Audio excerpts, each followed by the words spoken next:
This shocking CCTV footage shows the moment a car carrying 3 women and the little girl tried to board the ferry that was pulling away from a port in Istanbul. The car rolled off the back of the ramp into the sea and was crushed before it sank. Today's video is one of the hardest we've ever put together. No one in this video knew they were about to die. Each person was caught in an ordinary moment, walking, talking, waiting, when their final seconds were recorded in real time. These aren't rumors or dramatizations. The footage exists. And in one case, what happens in the final moments still doesn't make sense. If you're new here, this channel focuses on real stories. Strange, dark, and deeply unsettling, told with care and respect for the people involved. These aren't meant to shock for the sake of shock. They're meant to be understood. I upload regularly, and every story is researched with the goal of honoring the truth, not exploiting it. If you find value in that approach, consider subscribing and turning on notifications. It genuinely helps this channel continue doing this responsibly. Just a quick note before we continue. Some of the stories in this video involve violence and loss. Viewer discretion is strongly advised. All right, let's begin. On the morning of February 20th, 2014, the streets of Kyiv, Ukraine were already tense. For weeks, protesters had gathered in the city center, demanding political change. What began as demonstrations had slowly escalated into clashes with security forces. Still, that Thursday morning started quietly enough. People moving cautiously, journalists setting up cameras, protesters taking cover behind makeshift barricades. Many believed the worst had already passed. As the sun rose, footage captured near Hotel Ukrainia showed protesters advancing cautiously along the street. There were no explosions, no visible gunmen, just shouting, movement, and the distant sound of chaos echoing through the city. Then, people started dropping. At first, it wasn't clear why. Some fell mid-step. Others collapsed while trying to help. The confusion was immediate. People looked around, unsure what they were even running from.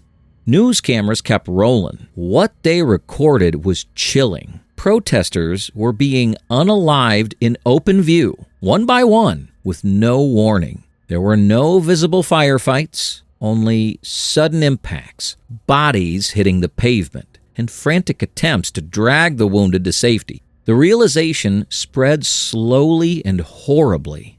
Live ammunition was being used. Journalists on the scene described seeing people struck by bullets while standing in the open. Medics later confirmed that many victims were shot by snipers positioned at a distance. By mid-morning, news agencies reported at least 25 people killed, with the number continuing to rise. The most disturbing part wasn't just the violence. It was that it was all recorded. Cameras captured the exact moments lives ended. Not in chaos, but in plain sight, under a clear morning sky. That day became one of the bloodiest in Ukraine's modern history. The footage still circulates, not as spectacle, but as evidence. A record of how quickly public space can turn lethal and how final moments can unfold while the world watches, powerless to stop them. The people in Kyiv were surrounded by thousands and still couldn't escape what was coming. The next story takes us to the opposite extreme. One man, completely alone, with no cameras, except the one he turned on himself. In October 2023, Storm de Boule, a 24-year-old Belgian YouTuber, was traveling alone through Swedish Lapland. Storm was known online as a survival enthusiast, someone who deliberately sought out isolation, cold, and discomfort to test his limits. His videos showed careful planning, steady confidence, and a deep respect for nature. For him, this trip was not reckless. It was routine. As Storm documented his journey, the environment began to change. Late in the day, the wind picked up and visibility dropped. At first, he treats it as manageable. Just another challenge to adapt to. He adjusted his gear and continued filming, believing the conditions would stabilize.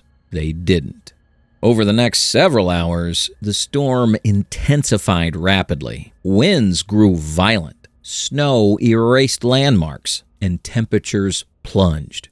What had been a controlled expedition became a fight to stay oriented. Storm's movement slowed. His speech, captured on camera, became more deliberate.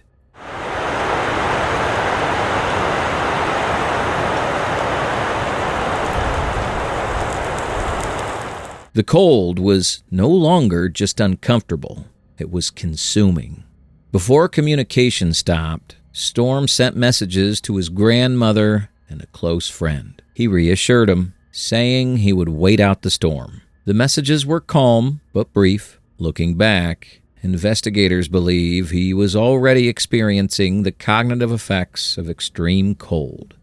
Search teams later confirmed the storm reached wind speeds over 100 kilometers per hour, with temperatures dropping to negative 18 degrees Celsius. In those conditions, even experienced outdoorsmen can lose judgment within minutes. Storm's final YouTube video was uploaded shortly before he stopped responding. Sometime after that, alone in the whiteout, he collapsed. Storm Deboule's body was found days later. There was no signs of panic, only exhaustion. His death wasn't caused by a single mistake, but by nature overwhelming human limits. For his family and viewers, his final video remains frozen in time. A reminder that preparation can't always protect you from how quickly the world can turn deadly. Storm Deboule's final moments were shaped by isolation, a slow battle against nature with no one around to help. The next story is the opposite.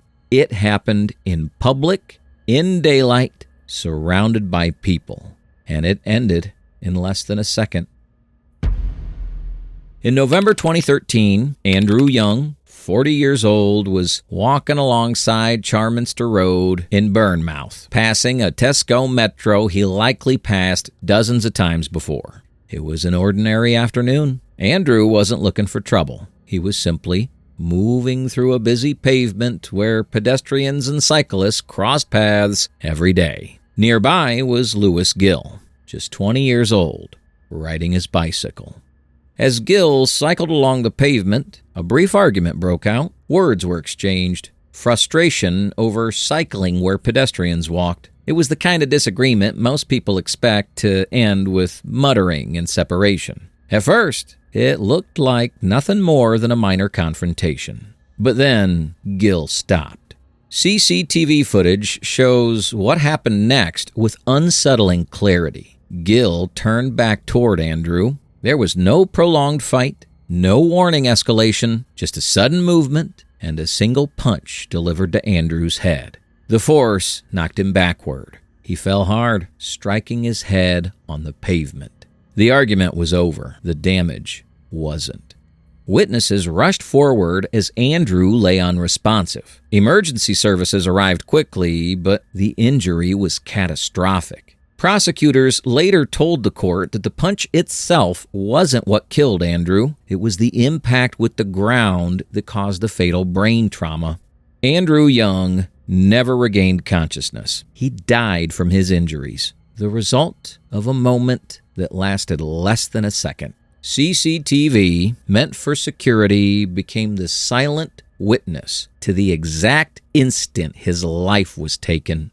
Lewis Gill was sentenced to 4 years in prison. In court, the reality became clear. This wasn't premeditated murder, but it was still a life lost, and another permanently defined by that loss. Andrew's family was left with grief that began over nothing more than an argument about a motorcycle. To this day, the footage remains disturbing not because of violence, but because of how ordinary it looks. A reminder that sometimes the most devastating endings begin with moments we never expect to matter. Andrew Young's life ended in a single, sudden act of violence. The next story has no argument, No attacker and no malice, just a moment of distraction and a sound that came too late. On August 26, 1991, Mary T. Watila, a 41-year-old mother of three, was walking through Downers Grove, Illinois, alongside her lawyer. Mary was in the middle of a difficult divorce, spending much of her time handling legal matters that weighed heavily on her thoughts. That morning, the walk across the train tracks was not unusual. It was a route many locals used without a second thought. As Mary and her lawyer approached the crossing, trains were moving through the area. Normal for that stretch of track. Witnesses later said nothing appeared rushed or chaotic. Mary stepped forward, focused on conversation, her attention pulled inward by stress and legal uncertainty rather than the world around her. She crossed the first track safely. Then she stepped onto the center track. At that exact moment, an EMD E9 passenger train traveling at nearly 60 miles per hour was approaching. Investigators later determined that Mary did not register the sound or speed of the train until it was too late.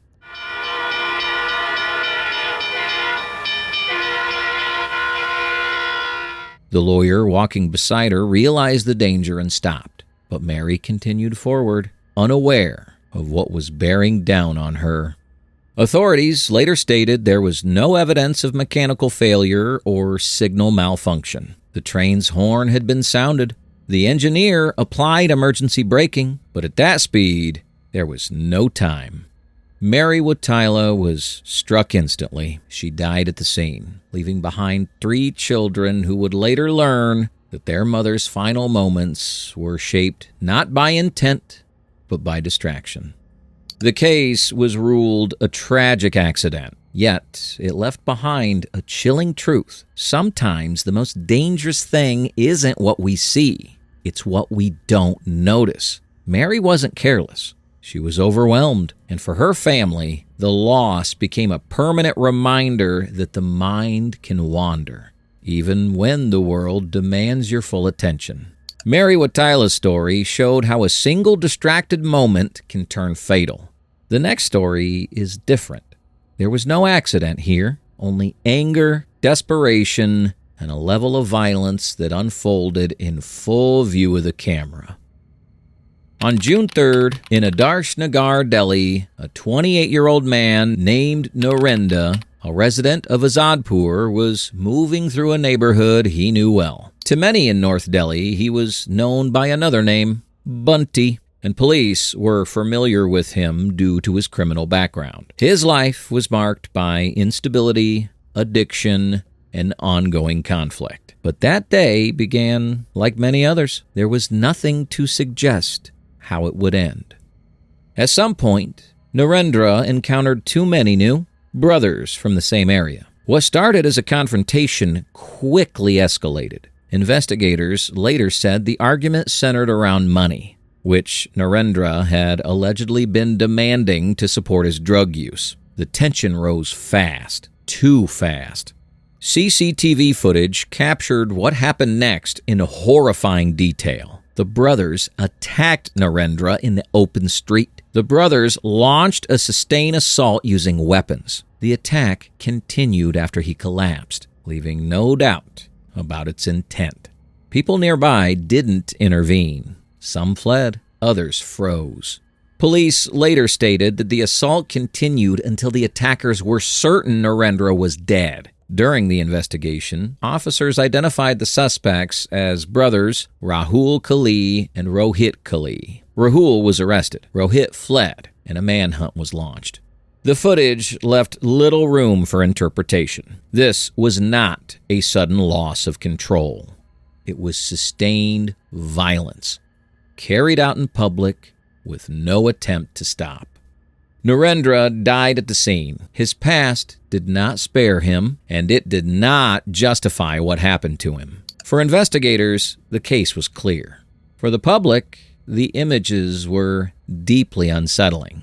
A man's final moments, brutal, exposed, and recorded, became another reminder of how quickly street-level conflict can turn lethal when addiction, anger and desperation collide. Narendra's death was driven by violence and intent. But the final story is harder to accept because no one meant for it to happen. It was caused by a moment of carelessness, and the consequences were irreversible.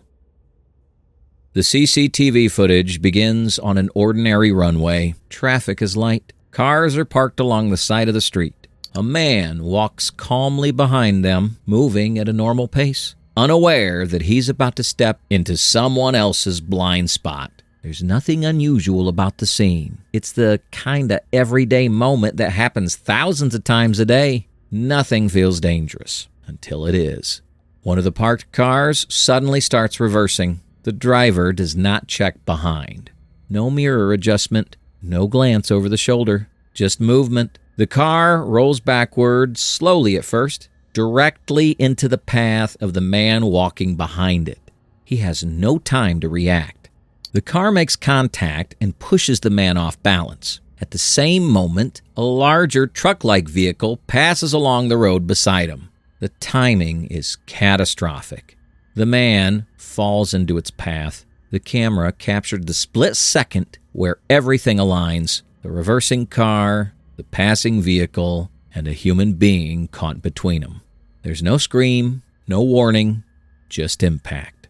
People nearby rush toward the scene as the vehicles stop. Some raise their hands in shock. Others run forward, realizing instantly how serious it is. Online, viewers later replayed the footage frame by frame, many calling out the driver for failing to check even once before reversing. The man was crushed and died at the scene. Investigators later concluded that had the driver simply checked the blind spot, the incident would have never happened. No speeding, no reckless driving, just one missing precaution. The footage spread quickly, not because it was dramatic, but because it was terrifyingly ordinary. A reminder that responsibility doesn't begin when something feels dangerous. It begins before that. Someone lost their life not to violence or intent, but to a matter of inattention that can never be undone. And that's what makes this so hard to watch. We may never fully understand how ordinary moments turn into final ones. If this video stayed with you, there's another story on your screen right now that goes even deeper. And if you haven't already, consider subscribing, because next week we're covering more strange, unexplained, disturbing moments. Thanks for watching. I'll see you next time.